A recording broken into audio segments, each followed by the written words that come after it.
guys, it's Heidi with A&P Home Church, and welcome back to Seeing the Unseen by Randy Alcorn.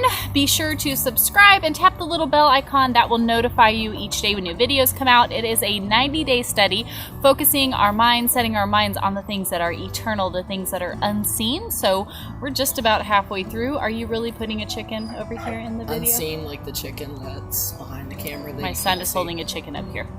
So make sure you go ahead and do all of the things. A new video comes out Monday through Friday, so that gives you the weekend to go ahead and catch up. Of course, we stream our services and everything. It's linked down below on our Facebook group and also the band app. So come and join us on there. But let's go ahead and dive into day 44, the one in charge. It says, the God of Providence weaves together millions of details into our lives. His thoughts and ways are far above ours. We are not the cosmic center. God is. He holds the universe and each of us in his gravity. When we make ourselves the center of gravity, we attempt to hold God in orbit around us. Then we draw false conclusions. For example, whenever we don't get our way, we assume it must mean God isn't really there. God is the source of all good and the standard by which good is measured. We may not like what God does, but we're in no position to accuse him of wrongdoing. Every breath he gives us is a gift. But if you want to hear him say he cares about you and sympathizes with you, listen to what he says to his people. In Psalm 103:13, he says, as a father shows compassion to his children, so the Lord shows compassion to those who fear him. The God of Providence weaves millions of details into our lives and the lives around us. Maybe he doesn't have one big reason for bringing a certain person, success, failure, disease, or accident into our lives. God may have hundreds of little reasons. In order to understand his explanations, we'd have to be God. For my thoughts are not your thoughts, neither are your ways my ways, declares the Lord, in Isaiah 55:8. And then some perspectives from God's word we have here in Psalm 86:10. You are great and do wondrous things. You alone are God. Job 40 verse 6 and then 41 verse 11 say, the Lord answered Job out of the whirlwind and said, who has first given to me that I should repay him? Whatever is under the whole heaven is mine. Some perspectives from God's people. We have a quote here by A.W. Tozer saying, what comes into our minds when we think about God is the most important thing about us. Charles Spurgeon said, he who demands a reason of God is not in a fit state to receive one.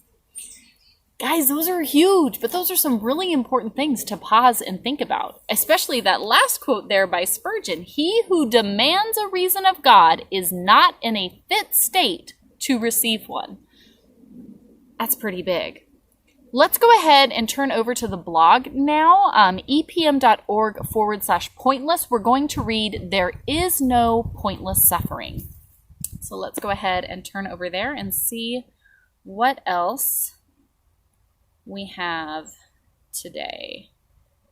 All right. This says, and it touches back on Romans 8 again a little bit, which we have been loving lately. Romans 8:28 says, and we know that for those who love God, all things work together for good, for those who are called according to his purpose. By recognizing and believing in God's sovereignty, even over Satan's work, our perspective is transformed. As a child, before my mom baked a cake, she'd lay the ingredients on the kitchen counter. One day I tasted each ingredient, flour, baking soda, raw eggs, vanilla extract. I discovered that almost everything that goes into a cake tastes terrible. But a delicious metamorphosis took place when my mother skillfully mixed the ingredients in just the right amounts and baked them at the perfect temperature. The final product was great. Similarly, the individual ingredients of trials and apparent tragedies taste bitter to us. Guys, come on. What trials and tragedies are you going through right now? Have you gone through in your life? Bitterness, right? Horrible, awful things is what they taste like to us now. No translation of Romans 8:28 says each thing by itself is good, but all things work together for good, right? We are dealing with the individual ingredients, but there is a cake being baked, right? It all comes together with God's perfect measurement and precision and timing. and not on their own, but under God's sovereign hand. I needn't say it's good if my house burns down, I'm robbed and beaten, or my child dies. But God, in his wisdom, measures and mixes our circumstances, then regulates the heat in order to produce something wonderful, Christ-likeness, for his glory and our ultimate joy. You guys, is this how we're looking at these trials and things we face in our lives? This is genius. It's so simple and so pure, but is that how we are looking at these things? The Romans 8:28 of the Old Testament is Genesis 50:20. Joseph's brothers betrayed him, selling him to slavery. Decades later, Joseph told them, as for you, you meant, plotted, premeditated, evil against me, but God meant, using the same word, it for good, to bring it about that many people should be kept alive as they are today. God didn't just make the best of a bad situation. Rather, he intended all along to use evil for ultimate good. He did so as part of his eternal plan, for God's children have been predestined according to the purpose of him who works all things according to the counsel of his will, Ephesians 1:11. Why isn't Good Friday called Bad Friday? Because we see it in retrospect. Out of the appallingly bad came an inexpressible good. Had Jesus been delivered from his suffering, he couldn't deliver us from ours. If God brought the greatest good out of his son's suffering, couldn't he also bring good out of ours? To imply otherwise, as prosperity theology does, is to undermine God's truth and encourage loss of trust in God. And that is what's so hard, you guys, whenever we see anyone that is stuck in that way of trying to follow that train of thought of that prosperity promise.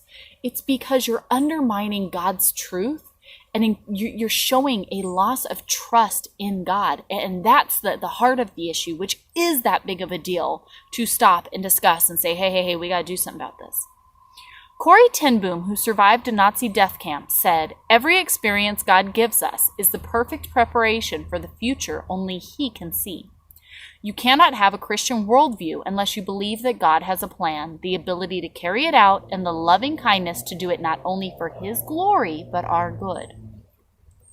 This means that for God's child, there is no pointless suffering. Not one day, not one trial of suffering you've endured has ever been pointless, has ever been like a, oops, didn't expect that was going to happen. None of it.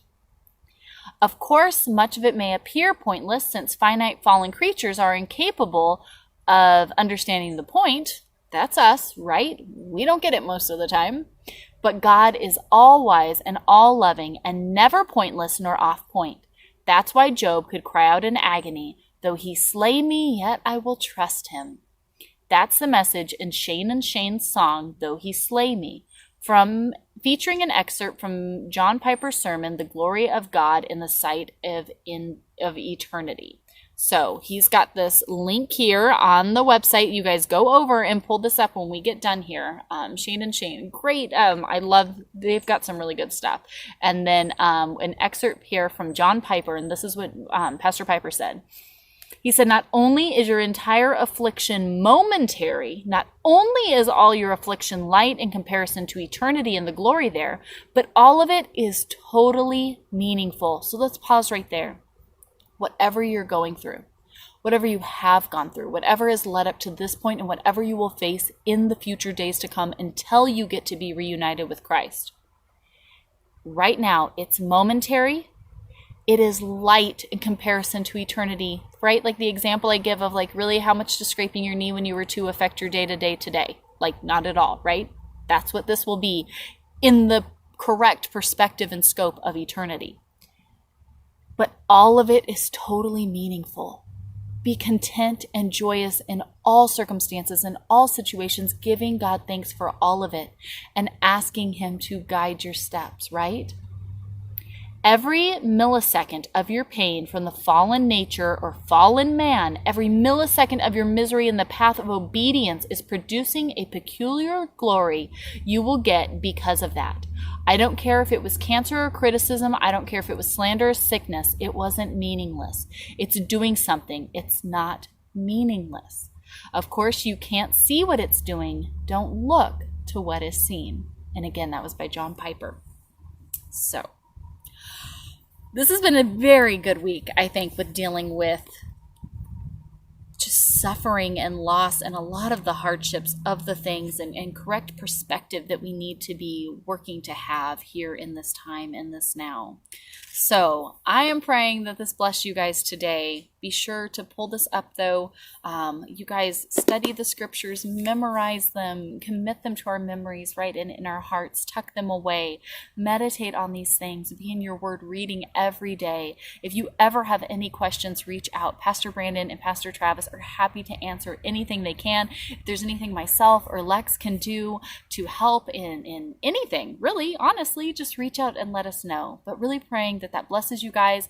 I'm going to post today's study questions on our Facebook church group, so come over and join us over there. Like I said, everything is linked down below, so you can pull that up. And then otherwise, we will see you guys for tomorrow as we wrap up yet another week and come to the midpoint of our study here with Seeing the Unseen. Bye, you guys.